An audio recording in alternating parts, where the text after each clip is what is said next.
Heure pour le conclave qui doit élire le successeur de François. Avant ça, la journée va commencer par une messe solennelle à la basilique Saint-Pierre. C'est ce matin à 10h. Bonjour Fabien Farge-Champion.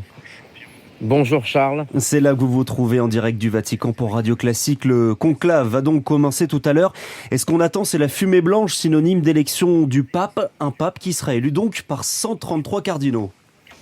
Effectivement, 133 cardinaux, plus de 40% d'entre eux viennent d'Europe, plus de 60% du reste du monde. Ça, c'est quelque chose qui a complètement changé depuis le dernier conclave en mars 2013. C'était une volonté du pape François, justement, d'ouvrir l'Église, de l'ouvrir aux périphéries.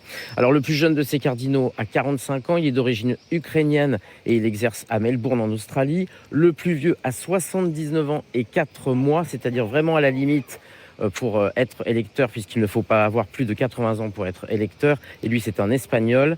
Les cardinaux, vous l'avez dit, se retrouvent ce matin dans une messe, mais ensuite, ils vont faire une sorte de chorégraphie en rouge et en blanc. Ils vont aller de la résidence Sainte-Marthe jusqu'à la chapelle Sixtine en procession au chant de la Litanie des Saints. C'est quelque chose de très symbolique.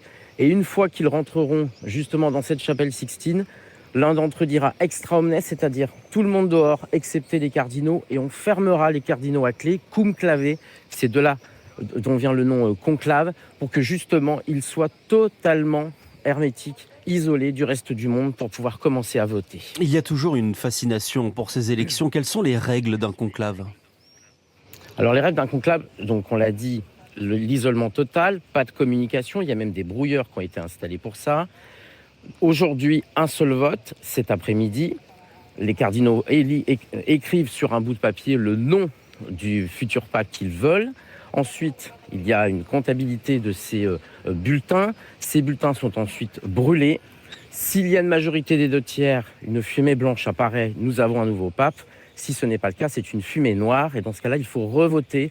Et le prochain scrutin aura lieu demain, puisque demain, on vote 2 fois le matin, 2 fois l'après-midi. Et l'expression est parfois utilisée. Qui entre pape au conclave en ressort cardinal. C'est une manière de dire que les favoris sont souvent battus. Ça n'est pas toujours le cas. Est-ce qu'on peut identifier des favoris ?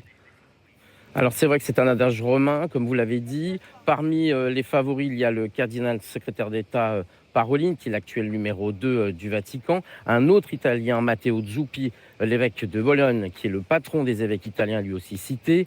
On cite également 2 cardinaux philippins, le cardinal Tagle et le cardinal David. Et parmi aussi les favoris, des Africains comme le cardinal Sarah et le cardinal Turkson.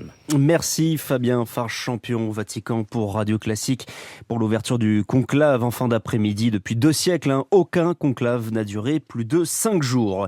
Une